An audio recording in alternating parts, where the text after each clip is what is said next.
Welcome student. আজকের class 8-এ তোমাদের page number 118 মিশ্রণ চ্যাপ্টারটা আমি শুরু করবো। হ্যাঁ, তো এই রাশিটা শেষ করে দিয়েছিলাম।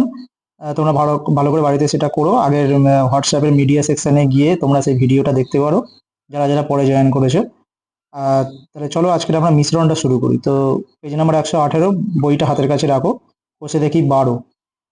দেখো, মিশ্রণটা শুরু করার আগে আমি তোমাদের একটা কথা বলবো যে মিশ্রণটা কি জিনিস। হ্যাঁ, তো মিশ্রণ মানে তোমরা বুঝতেই পারছো যে 2 বা 3 রকম জিনিসকে মিশিয়ে একটা নতুন জিনিস তৈরি করা হচ্ছে। ধরো একটা জলে তুমি কিছু চিনি দিলে বা কোনো কিছু দিয়ে শরবত তৈরি করলে, তাহলে শরবতের মধ্যে অনেক রকম ইনগ্রেডিয়েন্টস থাকতে পারে, সেগুলোই হচ্ছে কি সব উপাদান।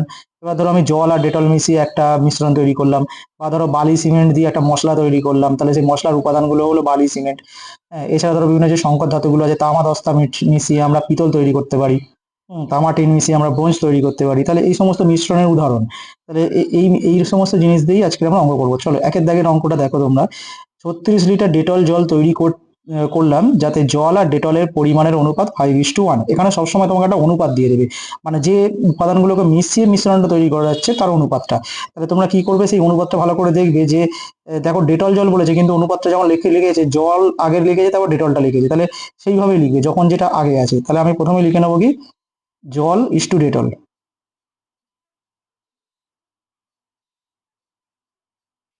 তাহলে জল ইস টু ডেটল কত দিয়েছে, 5:1।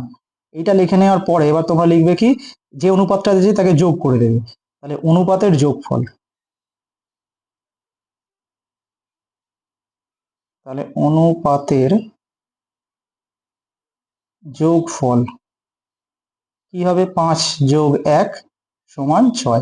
দেখো যে অনুপাতটা দিয়েছে, এই যে 5টা, এটা কিন্তু জল, আর ডেটল হচ্ছে এই একটা। তাহলে আমার এবারে আমাকে টোটাল একটা কত লিটার বলেছে সর্বোচ্চ তৈরি করছি, মানে ডেটল জলটা তৈরি করছি 36 লিটার। তাহলে এরকম একটা বড় অ্যামাউন্ট তোমাকে দিয়ে দেবে যে এত লিটার তৈরি করলে মতো লিটার। তাহলে সেই 36 লিটারে কতটা জল আর কতটা ডেটল আছে সেটা আমরা বার করবো। দেখো পদ্ধতিটা কিরকম, সব অঙ্কে একই নিয়মেই কিন্তু আমরা বার করব, অন্য কোনো নিয়ম নেই। তাহলে 36 লিটার, 36 লিটার, 36 লিটার, 36 লিটারে তাহলে জল কতটা আছে, তাহলে জল কতটা আছে দেখো বার করবো। তাহলে 36 গুণ, কিভাবে করবো দেখো, জলের অনুপাতে জলের অংশটা কোনটা, 5 যোগফলটা লিখবো, মানে 5/6। ঠিক এইভাবে নিয়মটা হচ্ছে এইরকম। তাহলে কাটাকুটি করে ফেলি, 6×6 = 36, 5×6 = 30। তাহলে কত হয়ে গেল, 30 লিটার জলের পরিমাণ। একইভাবে তাহলে 36 লিটারে, লিটারে হবে, লিটারে 36 লিটারে তাহলে জল ছিল বা ডেটল তাহলে কতটা আছে সেটা আমরা বার করে ফেলি। তাহলে কত হবে, একইভাবে 36 গুণ জল মানে কত এখানে, 5:1, তাহলে 1 বাই যোগফলটা মানে 1/6। সেই জন্যই যোগফলটা করা। তাহলে 6×6 = 36, 6×1 = 6, 6 লিটার। তাহলে জল আর ডেটলের পরিমাণটা পেয়ে গেলাম, 30 লিটার আর 6 লিটার। দেখো 30 আর 6 যোগ করলে 36ই হবে, মানে যেটা আমাদের দিয়েছে সেটাই পাবো। হ্যাঁ, এইবারে তাহলে কি বলেছে দেখো, এইবার সেকেন্ডটাই বলেছে যে ডেটল জলে আর কতটুকু ডেটল মেশালে। এইবারে আর কতটুকু ডেটল মেশালে জল ও ডেটলের এই অনুপাতটা 3:1 হবে। তাহলে যদি এরকম বলে যে আর কতটুকু ডেটল মেশালে বা আর কতটুকু জল মেশালে, তাহলে সেটাকে আমরা এক্স ধরে নেবো। চলে ধরি যে আর x লিটার ডেটল মেশাতে হবে। ধরি আরো x লিটার ডেটল মেশাবো। ঠিক আছে, আরো x লিটার ডেটল মেশাবো। তাহলে আরো দেখো আমার ডেটল ছিল তাহলে কত, 6 লিটার, ডেটল 6 লিটার ছিল। তাহলে আমি আরো x লিটার যদি মেশাই তাহলে কি হয়ে যাবে, সেটা 6+x, ডেটলের পরিমাণটা হয়ে যাবে 6+x, কিন্তু জলটা 30 ছিল তাহলে 30ই থাকবে। চলো তাহলে এখন জল ইস টু ডেটল, তাহলে এখন জল ইস টু ডেটল কত হবে, আমার জল 30 ছিল 30ই থাকবে অনুপাত, ডেটলটা কি হয়েছে এক্স বেড়েছে, তাহলে 6 ছিল 6+x, x লিটার বেড়েছে। তাহলে সেই অনুপাতটা কত বলেছে, 3:1 হবে। তাহলে 30:6 প্লাস এক্স সমান 3:1। এই হয়ে গেল। আর ইস টু মানে হচ্ছে ভাগ, তাহলে এটাকে আমরা সলভ করে সমাধান করে এক্স এর মান বার করবো। তাহলে 30/6 প্লাস এক্স সমান 3/1। এরকম থাকলে আমরা কি করি, কোনাকুনি গুণ করি। তাহলে 3×6 = 18 প্লাস 3x, 18 প্লাস 3x মানে এদিকের কোনাকুনি গুণ করলাম। 3×6 = 18 প্লাস 3x ইকুয়াল টু, এবার এদিকের কোণের সাথে এদিকের গুণ মানে 30। 18টা ওদিকে গেলে কি হয়ে যাবে, তাহলে x সমান 3x সমান 30 বিয়োগ 18 মানে হলো 12। আর তাহলে x সমান কত হবে, 3টা ওদিকে গেলে ভাগ হয়ে যাবে। তাহলে x সমান 12/3 কাটাকুটি করলে 4 সমান 4 লিটার। তাহলে আর কত লিটার আমাকে ডেটল মেশাতে হবে, 4 লিটার ডেটল মেশাতে হবে। দেখো তাহলে এই অঙ্কটা হয়ে গেল। এরপরে আমরা যাই দ্বিতীয় অঙ্কটা। দেখো দ্বিতীয় অঙ্কটা দেখো, পিতলের কথা বলেছে। তাহলে পিতল মানে তামা দস্তা। তাহলে তামা দস্তার পরিমাণের অনুপাত কত বলেছে, 5:2। ব্যাস, তাহলে তামা ইস টু দস্তা লিখে দেবো একদম। প্রথমে যে অনুপাতটা দেবে আমি কি বলেছি সেটা লিখে নেবো, তামা ইস টু দস্তা 5:2। তার অনুপাতকে যোগ করে দিই। তাহলে যোগ করলে কত হবে, 5 + 2 মানে হচ্ছে 7। তাহলে তামা কত হবে, 5-এর 7 আর দস্তা 2-এর 7। তার সাথে এবার কত কেজিতে বার করতে বলেছে তামা দস্তা, 28 কেজিতে। তাহলে ব্যাস 28 কেজিতে তামা কতটা হচ্ছে, তাহলে 28 গুণ তামা কত হচ্ছে 5, এই যে 5 আর 7 লিখবো। তাহলে 5/7, ঠিক এইভাবে ভগ্নাংশ লিখবে। 7 4 7 28, 4 5 20, তাহলে 20 কেজি। ঠিক আছে, তাহলে তামার পরিমাণ পেয়ে গেলাম 20 কেজি। একইভাবে 28 কেজিতে তাহলে দস্তা কতটা আছে বার করে ফেলি। এটাও 28 গুণিতক 2-এর 7 হবে। এই যে দস্তা 2 আছে, 2/7। আবার 4 7 28, 4 2 8 কেজি।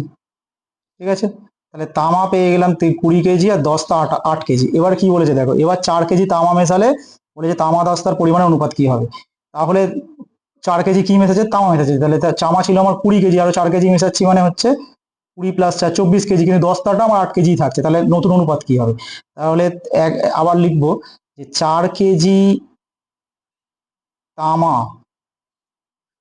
মেশালে কত হচ্ছে, আগে 20 কেজি ছিল এখন 4 কেজি, তার মানে টোটাল হলো 24 কেজি তামা। তাহলে 24 কেজি তামা হলো, কিন্তু দস্তা আমার 8 কেজি ছিল। তাহলে নতুন অনুপাত কি দাঁড়াচ্ছে, তাহলে অতএব নতুন তামা ইস টু দস্তা কত হচ্ছে, তামা 24 কেজি হয়ে গেল, দস্তা আমার 8 কেজি ছিল, কাটাকুটি করবো 3 8 24, 3:1। আর নতুন অনুপাত আমার এইটা হয়ে গেল। আচ্ছা, এরপরে দেখি কি আছে। এরপরে ধরো 5-এর অঙ্কটাই যাবো আমরা। 3 আর 4 কিন্তু একই অঙ্ক, তোমরা নিজেরা করে নেবে। ঠিক আছে, চলো 5-এর অঙ্কটা করি। দেখো 5-এর অঙ্কটা কিন্তু অনুপাতটা এতক্ষণ আমরা দুটো করছিলাম, মানে 3টে দিয়েছি। দেখো জার্মান সিলভার, সেটা কি কি নিয়ে তৈরি হয়েছে, তামা দস্তা নিকেল মিশে জার্মান সিলভার তৈরি হচ্ছে। তাহলে সেখানে তামা দস্তা নিকেলের অনুপাত বলেছে 4:3:2।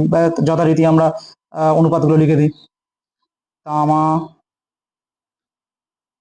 ইস টু দস্তা ইস টু নিকেল সমান 4:3:2। আচ্ছা, যোগ করলে তাহলে কত হচ্ছে, 4 + 3 + 2 মানে 4 3 7 2 9। ঠিক আছে, অনুপাতের যোগফল এটা হয়ে গেল।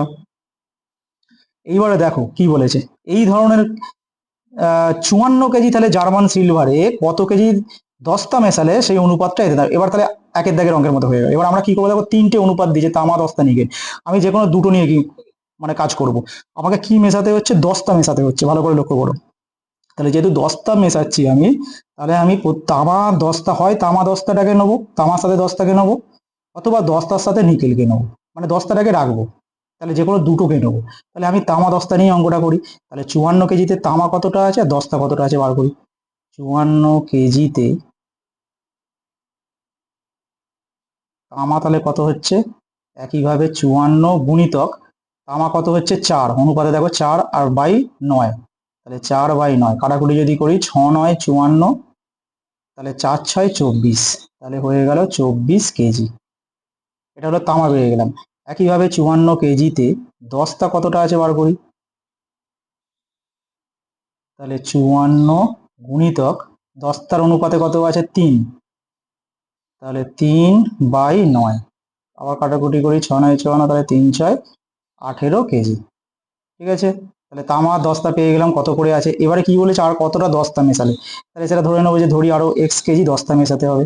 তাহলে ধরি, এবার একের দাগের অঙ্কের মতো এবার ধরি আরো x কেজি দস্তা মেশাবো। তাহলে আরো দস্তা যদি আমি x কেজি মেশাই, তাহলে 18 কেজি ছিল, আরো x কেজি মেশাচ্ছি মানে কি হয়ে যাচ্ছে 18 সাথে এক্সটা যোগ হয়ে যাবে। ঠিক আছে, তাহলে পরের পেজে আমরা যাই, যে এখন তাহলে দস্তা কত হচ্ছে 18 কেজি ছিল, আরো x কেজি মেশাচ্ছি মানে 18 + x কেজি, কিন্তু তামাটা আমার যা ছিল তাই আছে। তামা কতটা ছিল, তামা ছিল 24 কেজি, তামা যা ছিল তাই আছে। তাহলে এখন নতুন অনুপাত তাহলে কত দাঁড়াচ্ছে দেখো, তামা কত ছিল 24, তাহলে এখন তামা ইস্টু দস্তা হচ্ছে 24:18 + x। ঠিক আছে, 24:18 + x, তাহলে সেই অনুপাতটা কত হয় বলেছে 6:5:3। তাহলে আমি ওখানে শুধু তামা আর দস্তার অনুপাতটা নেবো, মানে 6:5। তাহলে লিখবো কি 24:18 + x সমান 6:5। নিকেলকে এখান থেকে বাদই দিয়ে দিলাম, আমি তামা দস্তা নিয়ে কাজ করছি। ঠিক আছে, তাহলে দেখো সেই আগের অঙ্কের মতো হয়ে গেল, ইস্টু মানে ভাগ, তাহলে 24/18 + x সমান 6/5। কোনাকুনি গুণ করে দিই, 6-এর সাথে এইটা পুরো 6×18 কত হচ্ছে 108 + 6x, আর এই দিকের কোণের সাথে এদিকের 24×5 = 120। আচ্ছা, 108টা ওদিকে গেলে হয়ে যাবে 120 - 108 মানে 12, তার মানে 6x সমান 12, তাহলে x সমান কত হচ্ছে 6×2 = 12 মানে 2, তাহলে x এর মান আমরা পেয়ে গেলাম 2। তাহলে আরো 2 কেজি আমাকে দস্তা মেলাতে হবে, এটাই আমাদের অ্যান্সার। তাহলে 5-এর অঙ্কটা হয়ে গেল। এবারে আসি আমরা আর একটা, কি আছে, লাস্টে 6-এরটা। দেখো 6-এর অঙ্কটা একটু অন্যরকম, কিন্তু আমরা একইভাবেই করব। 2 প্রকার গুঁড়ো সাবান বলেছে। ঠিক আছে, 2 প্রকার যেহেতু বলেছে, তাহলে যথারীতি আমরা প্রথম প্রকার আর দ্বিতীয় প্রকার লিখে নিই। তাহলে একদিকে লিখি প্রথম প্রকার, আর একদিকে লিখবো দ্বিতীয় প্রকার।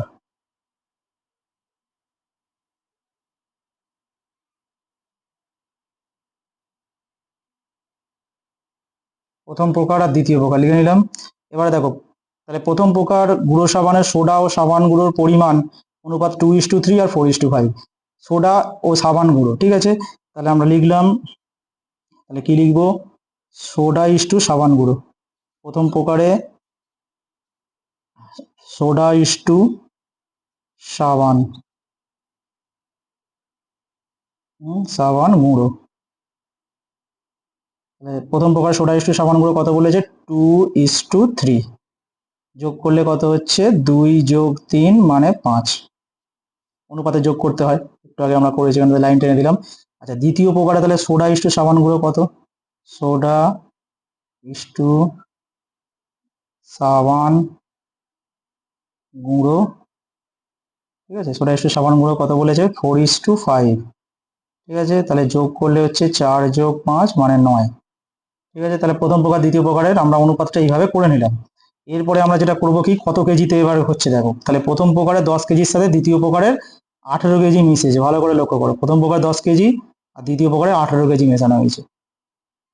তাহলে প্রথম প্রকারে 10 কেজির উপরে বার করবো কতটা সোডা আছে কতটা সাবান গুঁড়ো আছে, আর দ্বিতীয় প্রকারের 18 কেজির উপর বার করবো। ঠিক আছে, তাহলে আমি এখানে ব্যাপারটা লিখে দিচ্ছি, প্রথম প্রকারে আমরা বার করবো 10 কেজির উপরে, আর দ্বিতীয় প্রকারে বার করবো 18 কেজির উপরে। ঠিক আছে, এই লিখে দিলাম 10 কেজি আর 18 কেজি। তাহলে 10 কেজিতে কতটা সোডা আছে দেখে নি, তাহলে 10 কেজিতে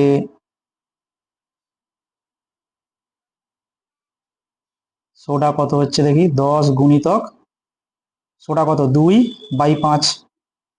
দেখো অনুপাতে সোডার অনুপাতটা কোনটা, এটা দুইটা, প্রথমেরটা 2/5।